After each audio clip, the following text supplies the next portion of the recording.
27 April 2014। সকালটা ছিল একদম স্বাভাবিক। কেউ জানতো না নারায়ণগঞ্জ শহরটা সেদিন হারাতে চলেছে তার 7 জন সন্তানকে।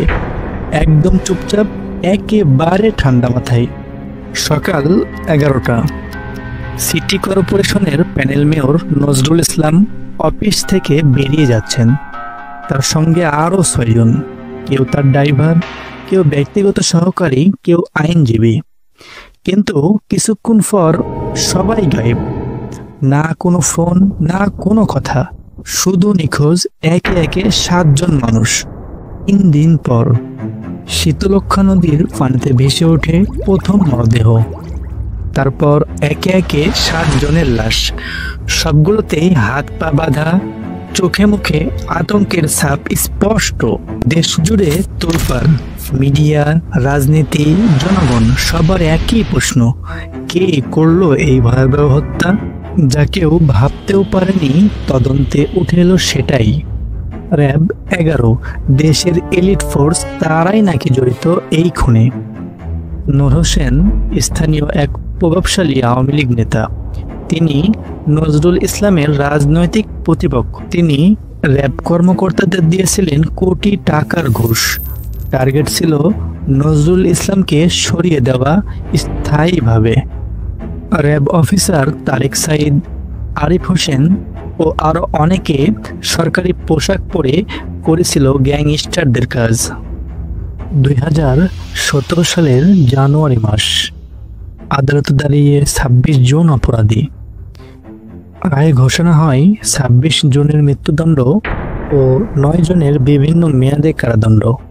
এই রায় যেসব ধারার উপর ভিত্তি করে দেওয়া হয়, আসুন আমরা সেই সমস্ত ধারাগুলো দেখে নিই।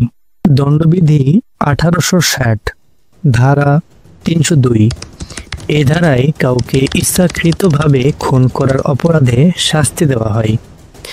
শাস্তি মৃত্যুদণ্ড অথবা আজীবন কারাদণ্ড এবং জরিমানা করা হয়। ধারা 364, কাউকে অপহরণ করা যদি হত্যার উদ্দেশ্য হয়ে থাকে তাহলে এই ধারা প্রযোজ্য। শাস্তি আজীবন কারাদণ্ড অথবা 10 বছর পর্যন্ত সশ্রম কারাদণ্ড এবং জরিমানা হতে পারে। ধারা 201, অপরাধ গোপনের উদ্দেশ্যে প্রমাণ নষ্ট। অপরাধ সংঘটিত হওয়ার পর যদি কেউ প্রমাণ লোপাট করে বা লাশ গুম করে তার বিরুদ্ধে এই ধারা।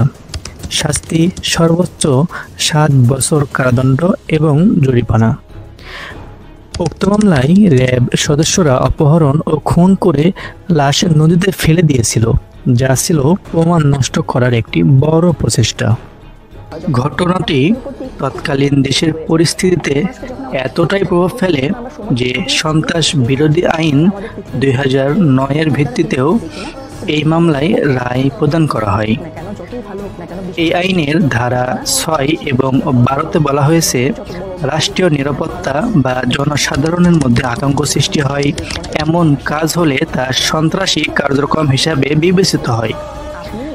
একাধিক লোককে পরিকল্পিতভাবে হত্যা করা এমনভাবে যেন সামাজিক আতঙ্ক সৃষ্টি করে তা এই আইনের আওতায় পড়ে।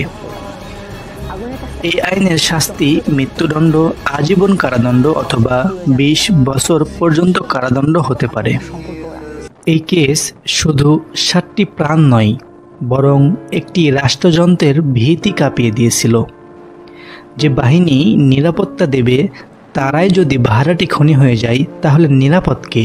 নূর হোসেনের মতো মানুষদের আদৌ কি থামানো সম্ভব? নাকি অপরাজনৈতিক ছায়াতলে গড়ে উঠবে এমন হাজারো নূর হোসেন?